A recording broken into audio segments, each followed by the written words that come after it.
Matapos nila itong masilayan, dali-dali namang nagsihanda ang mga mandirigma upang protektahan ang ginintoang sinulid. Si Iluminado, sinigurado ng mga itong nasa ligtas na lugar nang sa gayoy hindi nila ito magiging alalahanin sa oras ng digmaan. Isinama din ng mga tasi-tasi ang kanilang mga kaibigang mamumundok, lalo pat malalaki na rin ang mga nagampanan nitong tungkulin sa kanilang pamumuhay. Bagaman lasing ang iilan sa mga ito, nagawa pa rin itong makuha ang kanilang mga armas. Sa paglabas ng mga mandirigma kasama ang tasi-tasing ginaya ang anyo ng kanyang kapitan, agad namang tumungo si Iluminado sa kanilang silid para kuhanin ang ibinigay nitong armas sa kanya. Makalipas pa ang ilang minuto, pagsilip niya sa siwang na naroon sa pinto, doon niya nakita ang mga tasi-tasi na nakikipagbuno. Kahit alam niyang malalakas ang mga ito, hindi pa rin niya maiwasang mabahala sa kadahilanang ang bruhang pinagtutulungan ng mga ito ay di hamak na mas malalim ang karunungan sa kaliwa. Maya-maya pa, laking gulat na lamang niya nang masipat niya ang nilalang na yon na biglang bumuka ng napakalaki ang bunganga. Pag-atras nito ng bahagya sa kanilang lugar, doon nagsisulputan ang iilan pa nitong mga kasama na armado ng sandatang maihahalin tulad mo sa ugat ng bakaw. Sa bawat pag-atake ng mga ito, humahaba ang mga sandatang yon na siyang nagiging sanhi upang mahirapan ang iilan sa kaibigan niyang mandirigma. Hindi naglaon, wala na yung pagpipilian. Napilitan na itong umatras sa loob ng bakuran kung saan marami silang itinanim na patibong. Pag-apak ng mga nilalang na yon sa bitag na nagkukubli sa mga damo, agad naman itong sinugod ng mga tasi-tasi at mabilis ang pinagtulungang patayin. Ganon at ganon ang kanilang ginawa, pero pansin na pansin nila ang animoy hindi pagbaba ng bilang ng kanilang mga kalaban. Sa pagpapatuloy ng ganoong pangyayari, bahagya namang naudlot ang digmaan nang magdesisyon ang isa sa mga tasi-tasi na magbao ng mutya sa lupa. Ginawa niya ito nang sa gayoy magkaroon ng harang ang kanilang kinaroroonan laban sa mga nilalang. Dahil sa kanyang ginawa, naging katatawanan naman yun para sa bruha sa kadahilanang ipinamukha nito sa kanila ang kanilang kaduwagan. Inaasahan ko nang gagawin nyo yan. Bukas gagawin nyo ulit yan. 4 na araw na lamang ang itatagal ng inyong mga mutya. Hahayaan ko kayo ngayon.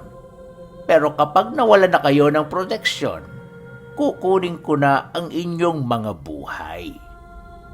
Ingatan ninyo ang mga sarili ninyo sapagkat wala kayong kasing tulad. Wika ng bruha sa grupo ng mga mandirigma. Kasabay ng pagwika nito ay ang pag-utos naman ito sa kanyang mga alipores na umatras na. Pagkarinig ng mga nilalang sa pagtawa ng bruha, kusa naman yung naglaho sa kadiliman hanggang sa dumating ang puntong binalot na ng katahimikan ang paligid. Upang makasigurong hindi sila nito nililinlang, minabuti ng mga tasi-tasi na manatili sa loob ng harang hanggang umaga. Nang masipat naman yon ni Iluminado na nagpapahinga, minabuti niyang manatili sa loob ng bahay sa takot na baka nasa labas pa ang mga kalaban nila. Habang nakaupo siya sa gilid ng pinto, hindi niya maiwasang mapaisip gawa ng papaano sila nadadaig ng mga nilalang na yon, gayong aminado siyang hindi rin pangkaraniwan ang mga tangang abilidad ng mga tasi-tasi. Dahil sa mga bagay na kanyang nasilayan, hindi niya maiwasang magduda kung hanggang saan lamang ang kakayahan ng mga ito para siya ay ipagtanggol. Mariinding pinaniwalaan ni Iluminado na sa mababang pwesto pa lamang ang huklubang yon at maaaring manggagawa pa lamang ito ng kanilang lahi. Sa paglalim pa ng gabi, wala siyang ibang naramdaman kundi ang pagkabahala sa sitwasyong kanyang kinaroroonan. Pagsapit ng umaga, halos puyat naman itong si Iluminado gawa ng hindi siya nakatulog dahil sa sobrang pag-iisip ukol sa mga susunod na pangyayari. Nang mapagtanto niyang ligtas na sa labas ng kubo, agad naman niyang pinuntahan ang kinaroroonan ng kanyang mga kaibigan. Paglapit niya sa mga ito, nasipat niya yung mahimbing nang nagpapahinga kahit tirik na tirik ang araw sa kinaroroonan nila. Marami din siyang nakitang pinsala sa katawan ng mga ito pero hindi naman yun gaanong kalaliman. Sa paggising ng mga ito, mahinahon naman siya nitong pinagmasdan nang hindi gaanong umiimik. "Ayos lang ba kayo?" Bungad na tanong ni Iluminado sa mga katutubo. Nang marinig naman yon ang kaibigan niya, napangiti lang naman yun sa kanya habang sumasagot ng, "Oh, ayos lang kami, Iluminado. Yung mga mamumundok, nakauwi na ba?" Matapos niyang marinig ang sinabi nito, agad naman niyang inilahad doon na kanina pang umaga umalis ang mga mamumundok. Bago nito tuluyang lisanin ang kanilang lugar, minabuti niyang tanungin yon ukol sa mga nangyari. Subalit bigo siyang makakuha ng detalye ukol sa mga nalalaman nito. Lahat ng mga mamumundok nilang kaibigan ay walang natandaan na parabang sa loob ng isang gabi nabura ang kanilang mga nasaksihan ukol sa mga nangyari. Nang marinig naman yon ng mga tasi-tasi, inilahad nito na sila ang may gawa ng ganoong pangyayari. Mariin kasing nanindigan ng mga ito na mas mainam na iilang tao lamang ang nakakaalam ukol sa kanilang tribo at sa mga aswang nang sa gayoy manatili itong lihim sa mundo. Marami ang nakakaalam, subalit bibihira lamang ang naniniwala. Matapos ang kanilang pag-uusap, agad naman silang pumasok sa kubo para pag-usapan ang tungkol sa mga susunod nilang hakbang. Habang nag-uusap ang kanilang pangkat, doon niya mismo nakumpirma na dehado nga ang mga ito sa mga nilalang na kalaban nila. Paliwanag ng mga tasi-tasi sa kanya, may limitasyon ang mga kakayahan nilang maaaring ipamalas sa mundo ng mga tao. Harapan din itong ipinagtapat, di hamak na mas malakas sila sa mga nilalang na yon, subalit dahil sa selyong napapaloob sa kanilang mga katawan, bigo nilang magamit ang kabuuan ng kanilang mga lakas. Upang hindi na mas lalong mangamba itong si Iluminado, inilahad sa kanya ng kaibigan niya na nakapagpadala na sila ng mensahe ukol sa paghingi ng pahintulot na gamitin ang kabuuan ng kanilang puwersa. Bagaman hindi sila sigurado na sasang-ayon ang pinuno nila, alam nila sa kanilang mga sarili na yun na lamang ang nag-iisang paraan para magwagi. "Huwag kang mabahala, kaibigan. Hindi kami naparito para maging pasanin mo. Hayaan mo, gagawin namin ang lahat para maibalik ang tiwala mo. May dalawa nang nagbuwis ng buhay. Hindi na namin pahihintulutan na meron pang sumunod." Wika ng tasi-tasi na ginaya ang anyo ng kanilang kapitan. Nang marinig naman niya ang sinabi nito, kahit papaano nakaramdam siya ng kapanatagan sa kanyang sarili. Makalipas pa ang ilang minuto, minabuti nilang gawin na ang kanilang mga trabaho sa pagpapalakas ng depensa ng lugar nila. Hindi na din nila sinubukan pang magpakalayo-layo roon sa kadahilanang doon nila pinakawalan ang mensaheng kasalukuyang naglalakbay pabalik sa kanilang tribo. Kung suswertehin, matatanggap nila ang pahintulot ng kanilang pinuno bago sumapit ang gabi. At kung malas-malasin, baka sa mga susunod pa na araw nila ito matanggap kung saan tuluyan na silang nagapi ng mga aswang. Alam nilang isang sugal yon pero wala na silang pagpipilian. Mas nanaisin din nilang lumaban hanggang sa kamatayan kesa mamatay ng nakabahag ang buntot. Nang malaman naman ni Iluminado ang pasya ng mga ito, nanatili siyang matatag kahit maraming bagay na ang gumugulo sa kanyang isipan. Hindi niya maipagkakaila, malaki ang takot niya sa mga sitwasyong may kinalaman sa kanyang buhay. Kinahapunan, ayan na, labis-labis na ang nararamdamang takot sa katawan ni Iluminado. Kahit tirik na tirik pa ang araw, nakakasilay na sila ng iilang mga panauhing naglilibot sa unahang bahagi ng kakahuyan. Ang iilan sa mga ito, kampante pang dumaraan sa harapan ng kanilang bahay na para bang hindi sila nito napapansin.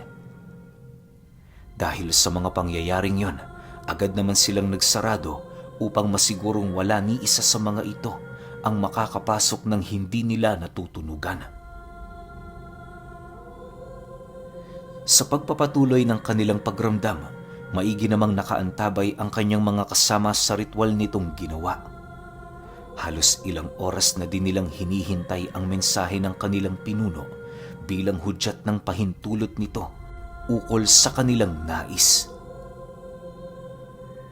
Sa pagtalikod ng araw sa kalupaan, lahat sila unti-unti nang kinakabahan gawa ng hindi pa rin dumarating ang kanilang hinihintay. Makalipas pa ang ilang minuto, sa pagdapo ng itim na bubuyog sa mga dahong kanilang sinusunog, doon nila narinig ang tinig ng kanilang pinuno na sumasang-ayon sa kanilang nais. Nang makumpirma na nila ang pagsang-ayon nito, agad naman nilang hinubad ang kanilang mga pang-itaas na kasuotan at kasabay nito ang dahan-dahan nilang paggilit ng kutsilyo sa kanilang mga dibdib. Habang umaagos sa balat nila ang dugo, kitang-kita ni Iluminado ang mga maliliit na perlas na sumasabay dito. Sa kabuuan, nasa higit 18 perlas ang inilabas ng mga katutubo.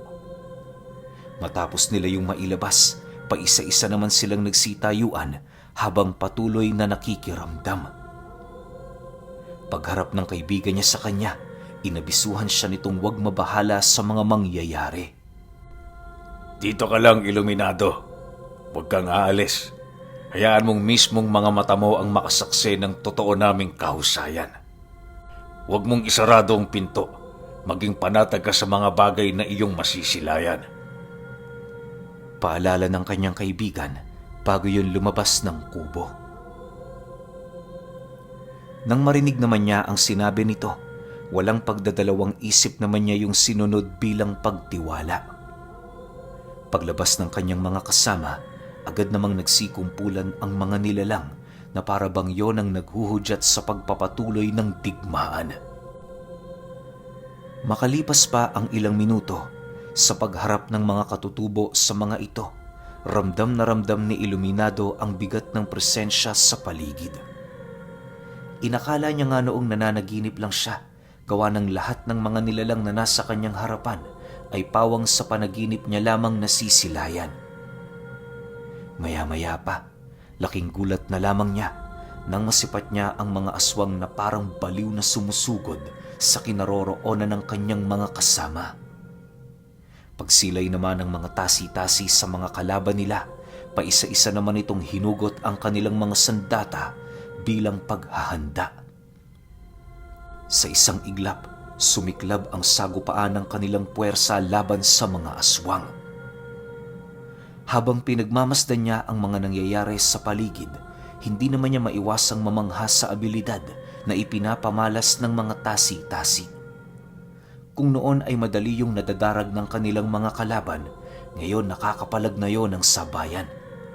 Pansin din noon ni Iluminado ang liksi ng mga ito na parabang dumaan sa isang masusing pagsasanay. Bihasa na din sila sa paggamit ng kanilang mga sandata na animoy kusang gumagalaw yon sa nais ng kanilang mga katawan. Ang labis pang ikinagulat ni Iluminado sa kanyang mga kasama ay ang kakayahan ng mga itong bulagin ang mga kalaban nila sa pamamagitan ng pagsaboy ng buhangin sa ere. Sa oras kasi na ginawa nila ito, kusang tumitigil ang mga nilalang napapasugod na para bang hinahanap sila nito kahit hindi naman sila umalis sa kanilang kinatatayuan. Dahil sa estilo ng kanilang pakikipaglaban, kung kaya't madali nilang napaslang ang iilan sa mga aswang. Nang mapagtanto ng kanilang mga kalaban na mabilis na nababawasan ang kanilang puwersa, nagdesisyon ng mga ito na umatras pansamantala. Nagkaroon na din yon ng pagrespeto sa katutubong mandirigma sa pamamagitan ng pag-ingat sa mga hakbang na kanilang ginagawa. Dahil sa mga pangyayaring yon, napilitan ng lumabas ang hukluban na nagpahirap sa kanila noong nagdaang gabi. Habang naglalakad ito, bakas sa pagmumukha nito ang labis na pagkagalak ukol sa abilidad na kanilang ipinamalas. Nang ilang metro na lamang ang layo nito sa kanilang kinaroroonan, ngumisilang naman yon habang nagwiwika sa mga mandirigma ng, Batid kong nandirito kayo para protektahan ang batang yan. Sabihin nyo nga mga katutubo, nakalabas na ba ang gininto ang sunulid sa domi ng inyong tribo? Kung gano'n, nasa batang yan ang hinahanap namin. Napakaswerte. Buhay na walang hanggan at daan patungo sa mas maraming buhay na walang hanggan. wika ng hukluban. Matapos nitong makapagsalita, umatungal naman yon ng napakalakas bilang hudyat ng pag-atake ng mga alipores nitong aswang. Nang marinig naman yon ng mga nilalang na umatras, bigla yung nagkaroon ng lakas para muling kaharapin ang pangkat ng mga katutubo. Pagsilay naman nila sa pag-atake ng mga ito, isa-isa naman silang dumukot ng buhangin. Sa paglapit ng mga nilalang na yon, sabay-sabay nila itong pinakawalan sa ere at kasabay nito ang mabilisan nila doong pag-atake. Dahil sa kanilang ginawa, kung kaya't wala nang nagawa ang mga aswang, kundi tanggapin ng kanilang mga katawan ang talim ng bawat sandata nila. Sinubukan din nila yung ilagan pero sadyang mabibilis ang paggalaw ng katutubo. Hindi naglaon, sabay-sabay bumagsak sa lupa ang mga nilalang habang mabilisang nawawala ng buhay. Nang masipat naman yon ng hukluban, pilit naman yung nagbigay utos sa iilan pang mga nilalang na naroon sa kanyang tabi. Subalit bigo na siyang mapangibabawan ang takot nito sa katawan. Wala na yung nagawa kundi kaharapin ng mga katutubo ng nag-iisa, gawa ng bigla na lamang nagsitakbuhan papalayo ang mga kasama niya. Mga wala kayong kwenta! Mabababang uri! Galit na wika nito habang patuloy na nagmumura. Matapos nitong makapagwika, bigla naman yung natigilan nang mapansin nito ang paglaho ng mga katutubo sa kanyang harapan. Pagkurap ng mga mata nito, laking gulat na lamang niya nang bumungad sa kanyang kinaroroonan ang mga tasi-tasi. Seryoso yung nakatayo habang patuloy siya nitong pinagmamasdan. Kasalukuyan na ding nakapaikot sa kanyang kinaroroonan ang mga katutubo, kaya na may wala na siyang nagawa kundi ang manatiling nakatayo. Alam ng hukluban sa kanyang sarili na kahit isang pagkakamali lang, mangangahulugan na yon ng kanyang kamatayan. Maya-maya pa, nang dumating na sa puntong nasipat na ng mga kaibigan ni Iluminado ang pagsuko ng hukluban, dahan-dahan naman nila yung nilapitan. Itinali nila yon gamit ang isang baging upang masigurong hindi na ito makakawala pa. Sinapungan din nila ng tela ang bunganga nito nang sa gayoy hindi na yon makabigkas ng mga buhay na salita. Makalipas lamang ang ilang minuto, nang masiguro na nilang nakatali na ito, dahan-dahan naman nila yung inalalayan patungong kubo. Pagkaupo ng nilalang, binuhusan nila yon ng langis sa katawan upang magkaroon ng selyo ang mga karunungan nitong tinatangan. Matapos nila yung gawin sa hukluban, inumpisahan na nila yung tanungin subalit patuloy lamang sila nitong pinagtatawanan. Alam ng mga katutubo na hindi nila mabibilog ang ulo nito, kung kaya't sa abot ng kanilang makakaya, sinusubukan nilang paaminin ng matanda nang hindi nito gaanong napapansin. Upang maisakatuparan ng ganoong hangarin, inumpisahan nila yung tanungin ng mga simpleng bagay. Dahil sa walang kaide-ideya ang nilalang na yon, kung kaya't meron itong ibinahagi sa kanila na halos hindi nila lubos na inaakala. Ayon sa matanda, ilang henerasyon na nilang sinusundan ng tribo ng mga tasi-tasi, subalit naging mailap yon sa kanilang angkan. Nang mabalitaan ng kanilang pinuno ang tungkol sa isang lalaking naglaho na lamang sa dagat, doon na sila kinutuban na baka yon ang magsisimula ng pagpapakita ng tribo na matagal na nilang hinahanap. Kaya nila nalaman ang tungkol sa pagkawala ni Iluminado sa laot ay dahil sa mga kaibigan nitong may kaugnayan din sa kanila. Mariin itong inilahad, kalat sa baryong yon ang kanilang lahi. Hindi lang ito gaanong napapansin, gawa ng pilit nila yung ikinukubli sa pamamagitan ng kanilang mga kakayahan. Inilahad din sa kanila ng matanda na sa dinami-rami ng uri ng mga aswang, sila lamang ang merong kakayahang magpalit ng balat kayo tuwing sumasapit ang kabilugan ng buwan. Nakadepende na lamang sa kanila kung babaguhin pa nila ang kanilang mga anyo, alinsunod sa misyong iniukol ng kanilang pinuno. Dagdag pa nito na kahit mapatay man siya ng mga katutubo, patuloy pa rin silang masusundan ng kanilang angkan dahil sa hindi nila kayang iwasan ang tindi ng pagmamalabis ng kanilang pinuno na muling makatikim ng kanilang dugo. May mas lalakas pa ba sa hangarin ng aming Panginoon? Ilang siglo na siyang nabubuhay sa mundo at hindi sapat ang inyong pagtago para makaabot kayo ng buhay sa pagdugo ng buwan. Ang inyong mga buhay magsisilbing alay para sa bagong lahi naming itatayo. Mamatay man ako sa inyong mga kamay, masaya akong masusunog sa impyerno habang pinagmamasdan kayo mula roon na unti-unting nalilipol. Sa amin ang tagumpay! Sa amin ang tagumpay! Wika ng hukluban sa kanila. Matapos namang marinig ng tasi-tasi ang sinabi nito, agad naman yung nakatikim ng isang malakas na sampal. Matapos yung gawin ng kaibigan ni Iluminado, binitay nila pati warik ang hukluban bilang parusa sa mga ginawa nito. Napagkasunduan din nilang ibibilad yun sa araw kinabukasan nang sa gayoy maranasan nito ang paghihirap ng mga taong namatay sa kanilang mga kamay. Sa pagsapit ng umaga, hindi pa man lumulubog ang araw, gumawa sila ng krus sa gitna ng kanilang bakuran. Itinali nila roon ang hukluban at mula sa kanilang bahay, masaya nila yung pinagmasdan. Maya-maya pa, pagtirik ng liwanag ng araw sa kalupaan, rinig na rinig nila ang pagsigaw nito ng napakalakas habang unti-unting naaagnas ang katawan. Hindi naglaon, kumalas na sa baging ang kaliwang kamay nito dahil sa pagkaagnas ng buto nitong nag-uugnay sa kanyang katawan. Sinabayan din yon ng pagkalas ng kanyang ulo, hudyat ng kamatayan nito. Halos ilang segundo lamang noon ang dumaan matapos siyang mainitan at tuluyan na yung naglaho na parang hindi man lang umiral ang buong pagkatao nito sa mundo.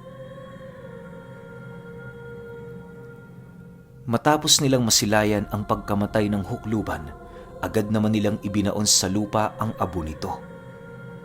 Bago nila yun tuluyang tabunan, sinigurado nilang napapaligiran yon ng pangontra upang hindi na magnasa pa ang iba pang mga nilalang na kumuha ng kapiranggot na bertud nitong maaaring nagtatago sa abo.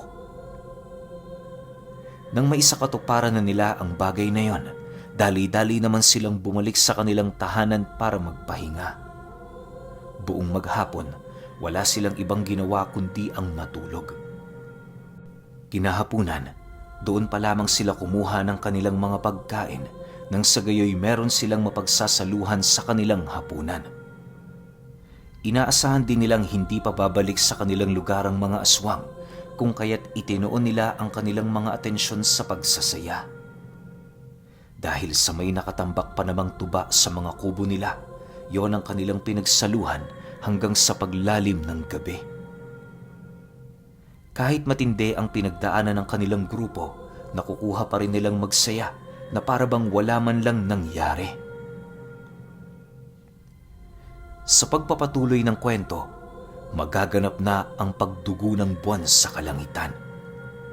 Ang bagong yugto ng kwento ang magdidikta kung ano ang kahihinatnan ni Iluminado na nagtatangan ng ginintoang sinulid.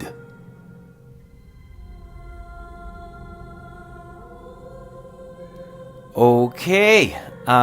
Grabe, excited na ako sa next episode, sa episode 5. Parang merong magaganap no? Kasi isipin ninyo duguan yung buwan. Tapos nagbigay ng babala sa kanila yung hukluban na kailangan nila yung dugo ng mga tasi-tasi. Yung pala yung dahilan kaya kailangan nila yung gininto ang sinulid.